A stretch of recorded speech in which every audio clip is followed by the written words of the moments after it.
How y'all doing?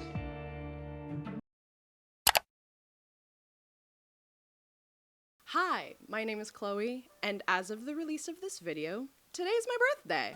And what better way to celebrate that on this channel than to make a video that has me as the central topic for once. This birthday is a bit more special to me because I'm turning 23 on the 23rd day of June. My parents missed the ball by not having me in the 2000s, which would have been even cooler because I would have my 23rd birthday on June 23rd, 2023. Anyway, I thought as a nice way to return to uploading on this channel, I give you 23 facts about me that can be placed on my future Wikipedia page. For all intents and purposes, this is a joke. Number 1. My name is alliterative. It also has 5 letters, each beginning with C and ends with E. I thought that was a neat thing. I don't think that was intentional when my godmother named me, but honestly, it sounds cooler. Speaking of, number 2. People tend to get my name wrong, both in writing and pronunciation. I noticed this since I was in 1st grade when I saw my name on the honor roll. My first name has been written as C-H-O-L-E, this one being the most consistent to this day. C-L-O-E. One time when I went to Wendy's, I got C-L-O-W-E-Y, while my last name has been written as C-U-F-F, C-U-F-F-I-E, or C-U-F-F-Y. As for pronunciation, I've gotten Chol, Cole, Clory. For my first name, or with my last name, they pronounce it Cuff, which is the correct way to pronounce it, by the way. Or the more common one being Cuffy. You'd be surprised how many people would get the pronunciation of your given name wrong, even if you share the same one as a Kardashian or a Bratz doll. Popping in to mention that the most recent time that someone misspelled my name completely off the rails was when I was at Yaya Tea. And instead of hearing C-H-L-O-E, he heard P-O-L. I think it was either due to the music that was playing and it was playing too loud, or I guess my mask was kind of muffling my words, or I didn't speak loud enough. Luckily, I was able to get my order because the server pronounced it similar to how my name is always like mispronounced, which is Cole. So yeah, most recent occurrence of that. I just wanted to add that in there. Number 3, my zodiac big 3. Now I know some people do not care for zodiac signs being the major dictator of their lives, but I just think they're neat conversation starters. My big 3 are Cancer Sun, Scorpio Moon, and Sagittarius Rising. This just means that I'm a friendly / approachable and caring person with trust issues. I'm working on that in therapy. Number 4, famous figures who I share a birthday with. Celebrities and entertainment people I share a birthday with include Randy Jackson. It's definitely a no for me, dog. Selma Blair, and Joss Whedon. Tomato. However, the one that I am the most proudest of is Sonic the Hedgehog. The first game actually got released 8 years before I was born, in 1991. Number 5, I'm AfroCaribbean. This just means I'm Black and Caribbean. I am Tobagonian from my mom's side and Jamaican from my dad's side. Number 6, I'm a native New Yorker, born and raised in Brooklyn.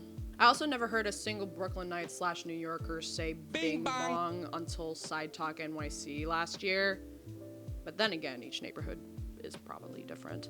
Number 7, I didn't realize that Brooklyn was called Kings County until I was 20. And I've lived here my entire life.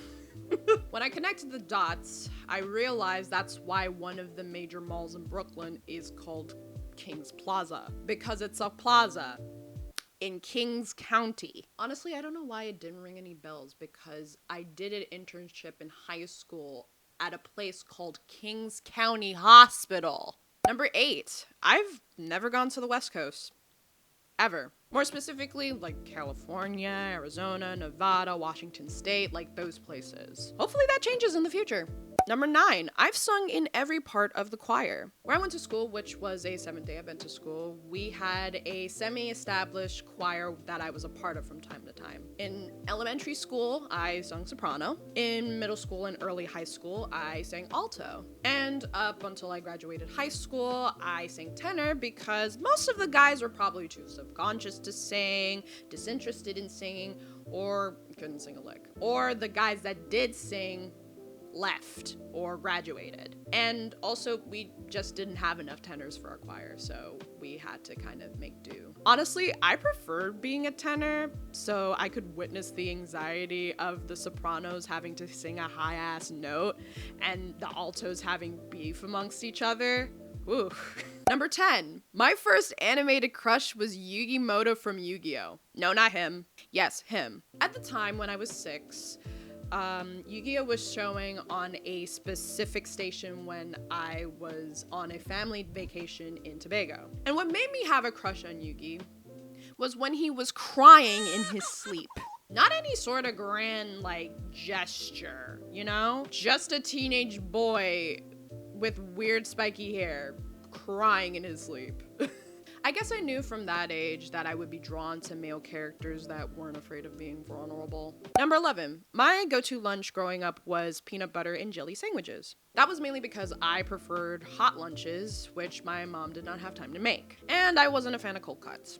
So she opted to make PB&J with Arnold's whole wheat bread. My peers judged me for eating it, but I enjoyed it. I'm also a fan of having more jelly than peanut butter on my PB&J. I feel like other people are different. And speaking of eating, number 12, I'm a picky eater. Listen, I've gotten better in recent years, but there are still some things that I would not eat, such as cold cut meat, certain cooked vegetables, particularly spinach. Even though it smells good, I don't like the taste of cooked spinach for some odd reason. It does not feel great in my mouth. Seafood.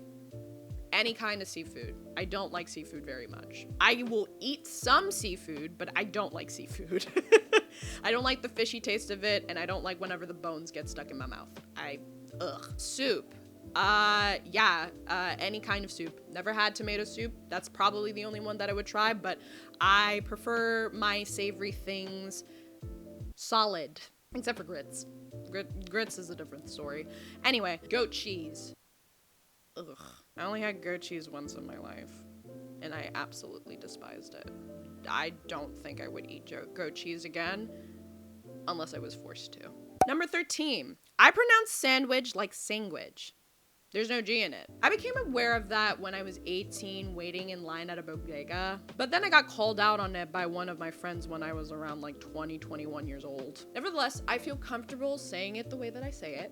I think that's just the merits of growing up in a Caribbean household, surrounded by Caribbean American friends, and attending a predominantly Caribbean American school. Number 14. I mostly grew up with PBS Kids, 4Kids, and animated films. It's mostly because I got traumatized by Coco from Foster's Home for Imaginary Friends on Cartoon Network, and apparently started imitating her, which got me in trouble in school, I guess? Or at home or something? Honestly, this is all according to my mother. I mostly grew up with PBS Kids based shows, which hold up surprisingly well. I also grew up with the bizarre changes of 4Kids from when it was on Fox to the CW to its Toonzai era. Do y'all remember Toonzai? When it came to animated films though, I primarily grew up with DreamWorks and Blue Sky, RIP to a real one, as well as the Disney movies that were considered less iconic. I grew up with Chicken Little and Home on the Range, and I think those are two of the most disliked or unpopular movies from the Disney pantheon. It was Disney post-Renaissance. Yeah, I grew up with that. So number 15 is gonna shock you a little bit. For someone who is a self-proclaimed meme connoisseur, I never grew up with SpongeBob. You need to leave! Now I regret that because that show is absolutely hilarious. Specifically seasons 1 through 4. I think that's where all of the iconic episodes are. Number 16. I don't like hot hair tools. Blow dryers, flat irons, curling irons, and pressing combs. AKA all the tools used to straighten a black person's hair. Literally, I get anxiety the moment it touches my scalp because it's so damn hot. That's literally like the sole reason that I went natural starting at 16. Now look at me. I have a chock full of hair that I could go as Diana Ross for Halloween. But because I wear my hair in braids constantly now, I gotta get it blow dried. So I've gotten to tolerate at least blow dryers in recent years. Still don't like them though. Number 17. In my senior year of high school, I got carpal tunnel syndrome in both of my hands. First, I got it in my right hand because I was overworking myself during the pre-college animation course that I was taking. I didn't properly exercise it or use the specific hand techniques to stretch it out, so I ended up doing a number on my hand. Then, because I was struggling with my right hand, I started doing more stuff with my left hand. However, that ended up screwing up my left wrist, and I had braces for both of them. Also, now I have the misfortune of like my wrists cracking every time I move them a certain way. Trigger warning, by the way, if you don't like the sound of like ligaments or bones cracking. I don't know if you could hear this, but like it's in both of my hands, but I don't know if this mic is picking it up. Number 18. I hate when alarm clocks ring and cell phones go off for a repetitive amount of time.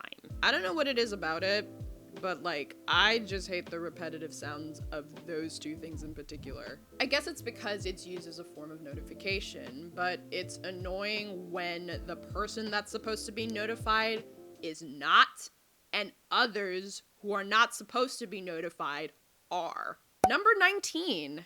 I got 2 scars above my right eyelid. Massive editor's note, it's actually above my left eyelid and not my right. I don't know why I mixed that up, but I guess I couldn't tell my left from my right when I was writing the script.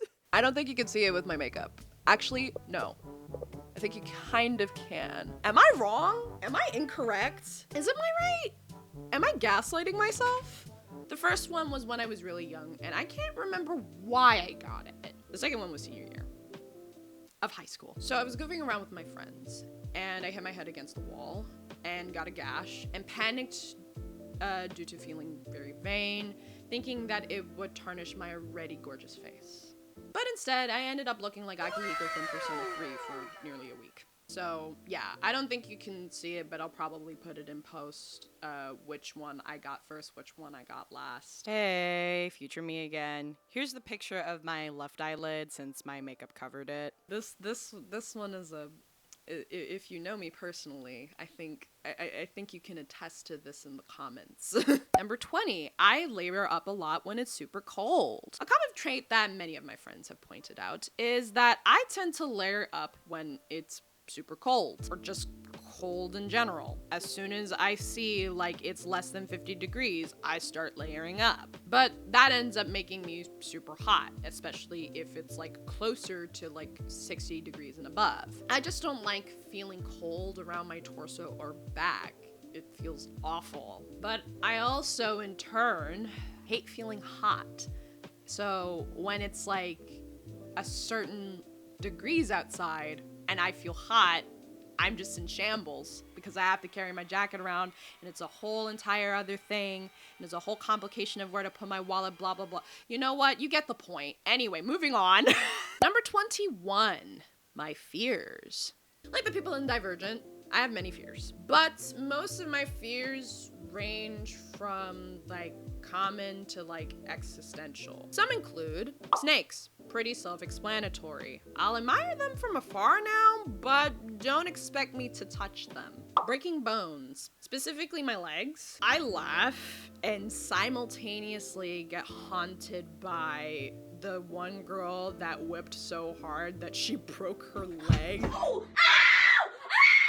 And she locked the door, so she was screaming bloody murder in her room, just, vomiting. Hate it, hate the sensation of it, and it's even worse when I have a stomach ache, and that is literally the only thing that will give me relief. The dark. Well, that was more of a younger thing, but I still run upstairs from my basement after I turn off the light at my big age. I feel like the other mother from Coraline is knocking at the door. Like, you know that one scene, right?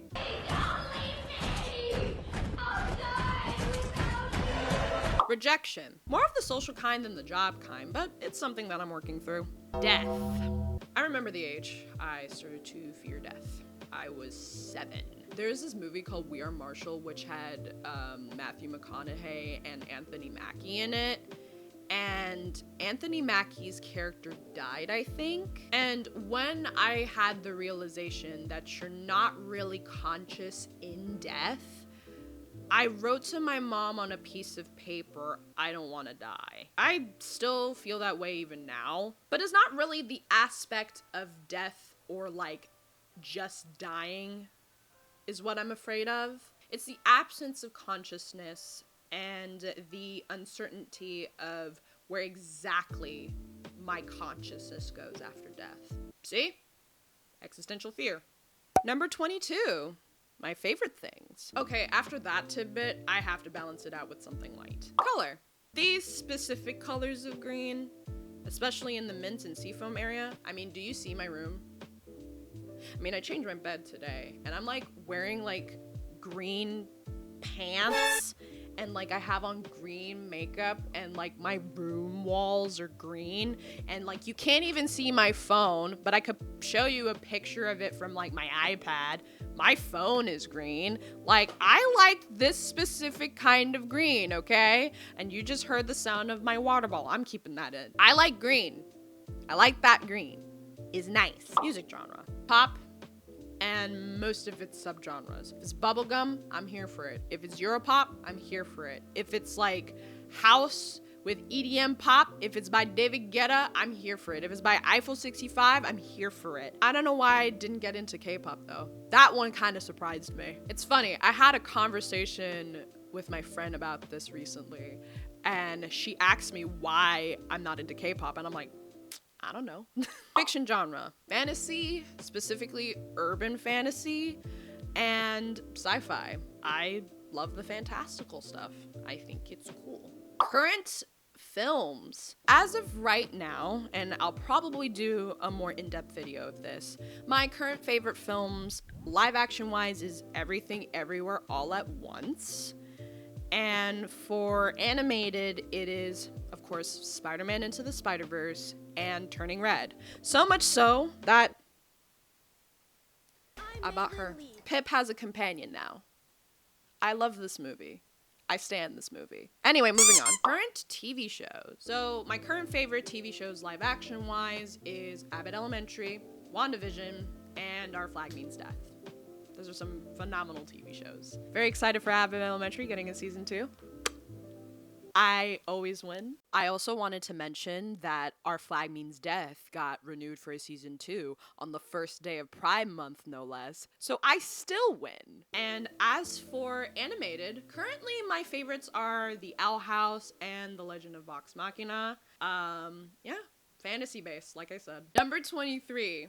I can quote 90 to 95% of the argument scene from The Incredibles. I thought you'd be back by 11. I said I'd be back later. I assumed you'd be back later. If you'd be back at all, you'd be back later. Well, I'm back, okay?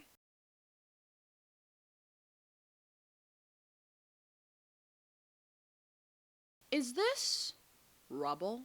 It's just a little workout. Just to stay loose. You know how I feel about that, Bob. Darn you. We can't blow cover again. The building was coming down anyway. What? You knocked down a building? It was on fire, structurally unsound. It was coming down anyway. Please tell me you weren't using the police scanners again. Look, I perform a public service. You act like it's a bad thing. It is a bad thing, Bob. Uprooting our family again so you can relive the glory days is a very bad thing. Reliving the glory days is better than acting like they didn't happen. Yes, they happened. But this, our family, is what's happening now, Bob. And you are missing this. I can't believe you don't want to go to your own son's graduation. It's not a graduation. He's moving from the 4th grade to the 5th grade. It's a ceremony. It's psychotic. They keep reinventing new ways to celebrate mediocrity, but if there was someone as exceptional as... This is not about you, Bob. This is about Dash. You want to do something for Dash? Well, let him compete. Let him go out for sports. I will not be made the enemy here. You know why we can't do that. Because he'd be great. This is not about you. I ate. Look how she ate that. So yeah, these are 23 things that you now know about me. I expect if I do a trivia quiz that you all will ace said quiz. I'm kidding. This was fun to make, but it was challenging to figure out what to choose and what exactly I wanted to disclose about myself. I don't think I would consider myself a super private person, but like the average person, I don't think I would want to expose all of my stuff for the whole world to see. Anyway, thank you so much for watching. I hope you enjoyed getting to know me better, and if you do know me, you've learned more things about me or need a refresher on things. If you like the video, give it a thumbs up. Subscribe if you want to see more content when I decide to or have any time to post any. And if you want to see or hear more from me, check out my artwork or any memes that I create or repost. I have my Twitter and Instagram all under the name The CC Nerd as screenshots here or linked in the description. I also have a link tree now, so if you want to access my social media that way, that is also going to be linked in the description. That's where you'll find links to my Goodreads and my Letterboxd. By court order, since it is my birthday, I hope you all have a wonderful rest of your day, afternoon, evening, night, or whatever time you choose to be awake, and I will see you all in the